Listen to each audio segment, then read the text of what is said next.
राधे राधे मित्रों, आज हम आपके लिए यहाँ पर लेकर आए हैं श्री शिव महापुराण की कोटि रुद्र संहिता का अध्याय 23, जिसमें है वाराणसी तथा विश्वेश्वर का महात्म्य।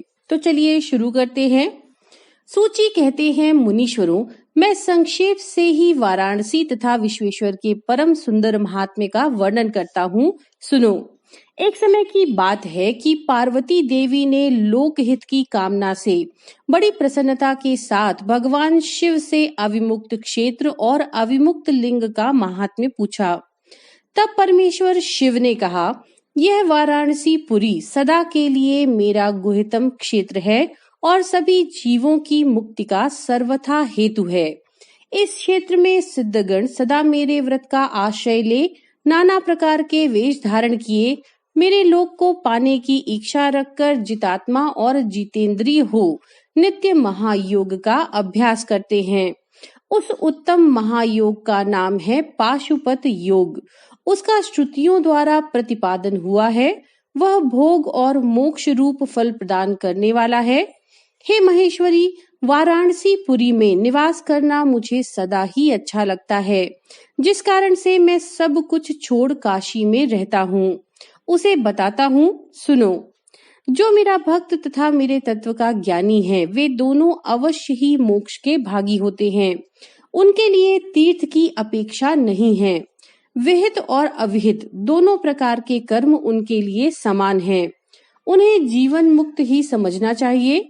वे दोनों कहीं भी मरे तुरंत ही मोक्ष प्राप्त कर लेते हैं। ये मैंने निश्चित बात कही है। सर्वोत्तम शक्ति देवी उमे, इस परम उत्तम अविमुक्त तीर्थ में जो विशेष बात है उसे तुम मन लगाकर सुनो। सभी वर्ण और समस्त आश्रमों के लोग, चाहे वे बालक, जवान या बूढ़े कोई भी क्यों न हो, यदि इस पुरी में मर जाएं तो मुक्त हो जाते हैं, इसमें कोई संशय नहीं है। स्त्री अपवित्र हो या पवित्र, कुमारी हो या विवाहिता, विधवा हो या बंध्या, रजस्वला, प्रसूता, संस्कारहीना अथवा जैसी तैसी कैसी ही क्यों न हो, यदि इस क्षेत्र में मरी हो तो अवश्य मोक्ष की भागिनी होती है, इसमें संदेह नहीं है। स्वेदज, अंडज, उपदज अथवा जरायुज प्राणी जैसे यहाँ मरने पर मोक्ष पाते हैं, वैसे और कहीं नहीं पाता। हे देवी, यहाँ मरने वाले के लिए न ज्ञान की अपेक्षा है, न भक्ति की, न कर्म की आवश्यकता है, न दान की, न कभी संस्कृति की अपेक्षा है और न धर्म की ही। यहाँ नाम कीर्तन, पूजन तथा उत्तम जाति की भी अपेक्षा नहीं होती। जो मनुष्य मेरे इस मोक्षदायक क्षेत्र में निवास करता है, वह चाहे जैसे मरे, उसके लिए मोक्ष की प्राप्ति सुनिश्चित है। हे प्रिय, मेरा यह दिव्यपुर गुह से भी गुहतर है। ब्रह्मा आदि देवता भी इसके महात्म्य को नहीं जानते, इसलिए यह महान क्षेत्र अविमुक्त नाम से प्रसिद्ध है। क्योंकि नैमिष आदि सभी तीर्थों से यह श्रेष्ठ है। यह मरने पर अवश्य मोक्ष देने वाला है। धर्म का सार सत्य है, मोक्ष का सार समता है तथा समस्त क्षेत्रों अथवा तीर्थों का सार यह अविमुक्त तीर्थ अर्थात काशी है, ऐसी विद्वानों की मान्यता है। इच्छानुसार भोजन, शयन, क्रीड़ा आदि विविध कर्मों का अनुष्ठान करता हुआ भी मनुष्य यदि इस अविमुक्त तीर्थ में प्राणों का परित्याग करता है तो उसे मोक्ष मिल जाता है। जिसका चित्त विषयों में आसक्त है और जिसने धर्म की रुचि त्याग दी है, वह भी यदि इस क्षेत्र में मृत्यु को प्राप्त होता है तो पुनः संसार बंधन में नहीं पड़ता। फिर जो ममता से रहित, धीर, सत्वगुणी, दंभहीन, कर्म कुशल और कर्तापन के अभिमान से रहित होने के कारण किसी भी कर्म का आरंभ ना करने वाले हैं, उनकी तो बात ही क्या।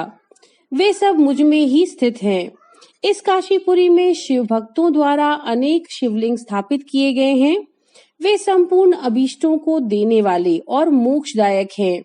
चारों दिशाओं में 5-5 कोस फैला हुआ ये क्षेत्र अविमुक्त कहा गया है। यह सब ओर से मोक्षदायक है। जीव को मृत्यु काल में यह क्षेत्र उपलब्ध हो जाए तो उसे अवश्य मोक्ष की प्राप्ति होती है।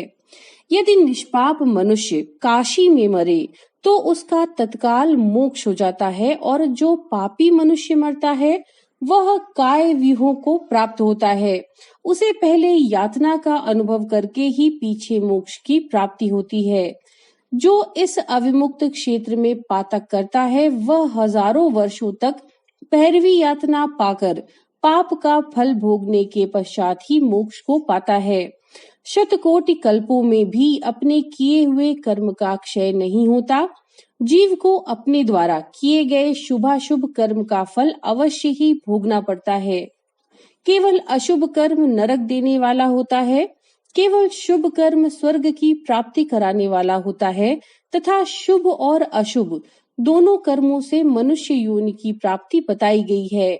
अशुभ कर्म की कमी और शुभ कर्म की अधिकता होने पर उत्तम जन्म प्राप्त होता है। शुभ कर्म की कमी और अशुभ कर्म की अधिकता होने पर यहाँ अधम जन्म की प्राप्ति होती है। जब शुभ और अशुभ दोनों ही कर्मों का क्षय हो जाता है तभी जीव को सच्चा मोक्ष प्राप्त होता है। यदि किसी ने पूर्व जन्म में आदर पूर्वक काशी का दर्शन किया है तभी उसे इस जन्म में काशी में पहुंचकर मृत्यु की प्राप्ति होती है। जो मनुष्य काशी जाकर गंगा में स्नान करता है उसे क्रियमाण और संचित कर्म का नाश हो जाता है। परंतु प्रारब्ध कर्म भोगे बिना नष्ट नहीं होता, ये निश्चित बात है। जिसकी काशी में मुक्ति हो जाती है उसके प्रारब्ध कर्म भी क्षय हो जाते हैं। जिसने एक ब्राह्मण को भी काशीवास करवाया है वह स्वयं भी काशीवास का अवसर पाकर मोक्ष लाभ करता है। सूची कहते हैं, मुनिवरों, इस तरह काशी का तथा विश्वेश्वर लिंग का प्रचुर महात्म्य बताया गया है जो सत्पुरुषों को भोग और मोक्ष प्रदान करने वाला है। इसके बाद मैं त्र्यंबक नामक ज्योतिर्लिंग का महात्म्य बताऊंगा जिसे सुनकर मनुष्य क्षण भर में समस्त पापों से मुक्त हो जाता है। तो मित्रों, ये थी अध्याय 23 की कथा कोटि रुद्र संहिता से। नमो नारायण।